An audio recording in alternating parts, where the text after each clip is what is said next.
Hey guys, myself here. Welcome back to the channel. Now today I wanted to share my personal tips and recommendations in order to preserve the maximum battery health for the longest time possible. Now in this video, I also wanted to talk about some of Apple's recommendations directly from Apple. And of course, in this video, I also want to share with you guys some details in regards to battery health currently on my iPhone 14 Pro Max. So let's go ahead and dive right into this video. Now the first thing I want to talk about is Apple's personal tips and recommendations to preserve that battery health. Now, Apple says that your iPhone, your iPad, your iPod, and your Apple Watch can perform well in various temperatures. But as you can see right here, they say to avoid anything below 32 degrees or anything higher than 95 degrees Fahrenheit or 0 to 35 Celsius. As you can see from this chart here, now the comfort zone would be 62 to 72 degrees, so basically room temperature. So as long as you're not leaving your iPhone in a hot environment, you should be okay here. Of course, your iPhone is meant to be taken outside and it will perform well. You have no issues with that. However, avoid high temperatures. High temperatures and heat is the #1 enemy of batteries. And a perfect example of this is while charging. So when you charge your iPhone, you want to avoid charging in a hot environment. And a perfect example of this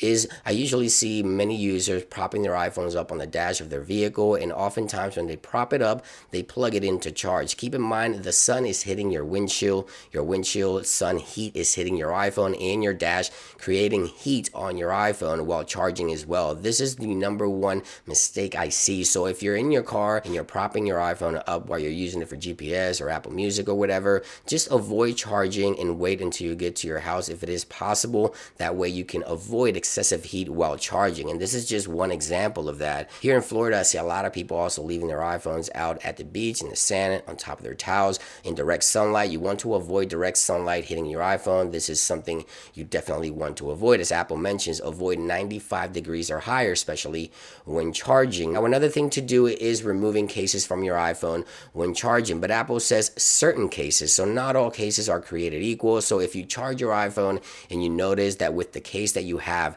your iPhone gets hot, then you may want to remove that case from your iPhone before you charge, because of course, those cases can damage your iPhone. They can create excessive heat, and of course, they will damage the battery health, especially those cases with the covers built in or the screen protectors built in that they're waterproof and dust resistant. Those cases don't let your iPhone breathe. They cover your entire device, so those cases will most likely be an issue. Now, the next thing I want to talk about is my personal tips and recommendations to preserve your battery health. These are going to be other things to avoid. Well, #1, I want to talk about my personal experience. So every year, I upgrade my iPhones on a yearly basis. Apple releases a new iPhone every single year, so I upgrade always to the latest, from the 12 Pro Max to the 13 Pro Max, from 13 Pro Max to 14 Pro Max. So on a yearly cycle, which means I use the iPhones for the same amount of time and then sort of stop using them as a daily device. Now I want to show you something here because I have an iPhone 14 Pro Max here and a 13 Pro Max. And if we go into the battery health section here, keep in mind, of course, the iPhone 14 Pro Max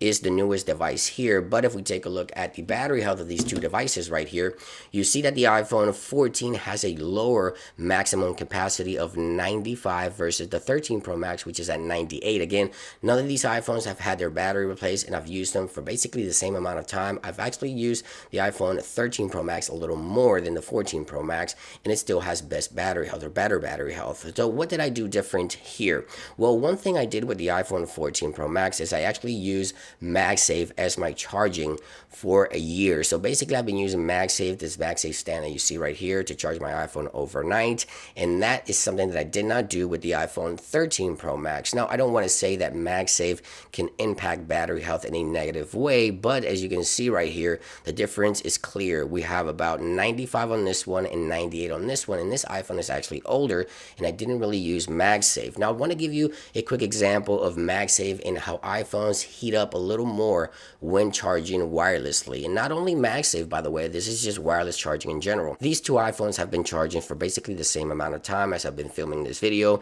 If we go here and take a look at the surface temperatures of these devices, let me see if I can go ahead and get the surface temperature and show you guys that temperature. So the temperature on this device is about 88 degrees, okay? So that's below 95, the recommended from Apple.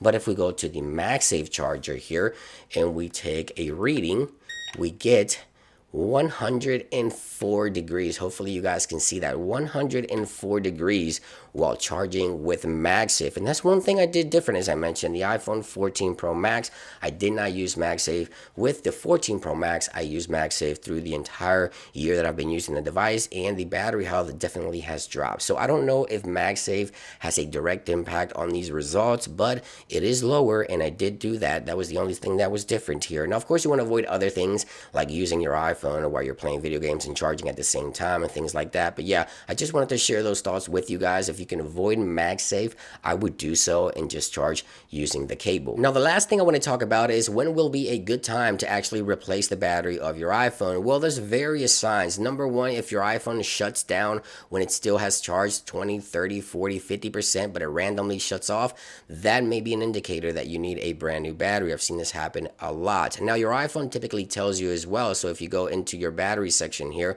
go into battery health and charging, if you have a message that your iPhone is being throttled or unexpected shutdowns are happening, this is a clear sign that you may need a new battery. If that number right here drops below 80, I would say start thinking about replacing the battery of your iPhone. That's typically within 2 to 3 years of use of an iPhone.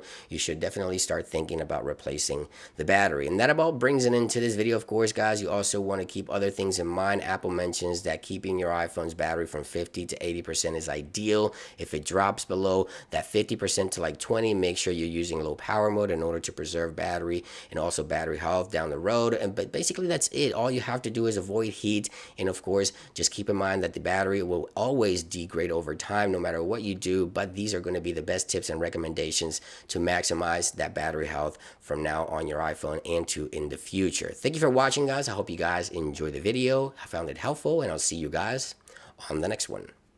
Peace.